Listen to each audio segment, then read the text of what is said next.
Hello, Space Watchers, and welcome back to our weekly Space Nugget. I am Emma, the editor-in-chief of SpaceWatch.Global, and every week I comment on a space news and try to explain it. So the news of the week this time is the recent news that Tanzania and the Ivory Coast jointly won the 8th KiboCUBE round. For those of you who don't know what the KiboCUBE program is, it's a joint program between UNOSA and JAXA.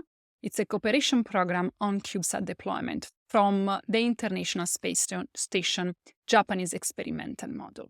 KiboCUBE has been running since 2015, so it's been quite famous and quite popular, and it's part of the Access to Space for All initiative, which provides an opportunity to deploy on a CubeSat, which is quite small, it's 10 by 10 by 10 centimeters, from the Kibo ISS Japanese experiment model.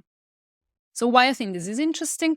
From a technical point of view, it's not so particularly interesting because neither Tanzania nor the Ivory Coast have yet an articulated space program.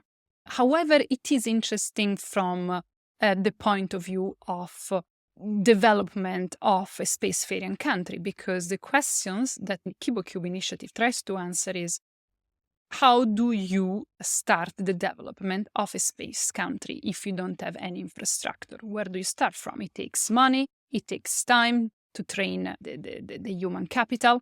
So how do you start? Where do you start from? The KiboCUBE initiative seems giving an answer. It's starting from the enthusiasm that it can infuse to the younger generation, because nobody can resist to the idea of being able to build your own satellite and launch into space. And this is exactly what the program does. He has helped Kenya, he has helped Indonesia, he has Moldova. So all these countries that really need to have not only access to space, but they also need to build a space culture. They've been able to do it thanks to this program. The second point is more geopolitical. China is expanding at light speed in Africa. This is a well-known reality. So it might be too late, too little too late, but still it doesn't hurt to have an international cooperation in a developing country driven by democratic forces or by international bodies.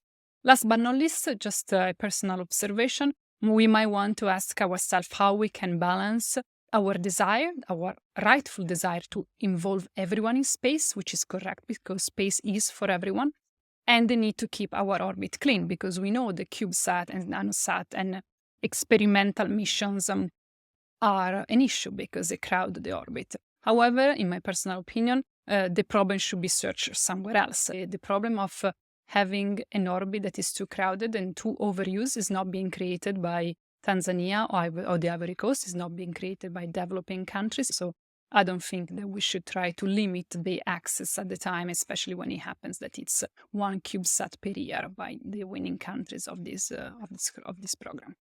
And with this is the last space nugget of our season. We are going to go in holiday for a few weeks, and I will see you back in September. Enjoy your summer, wherever you are, and Space Watch out.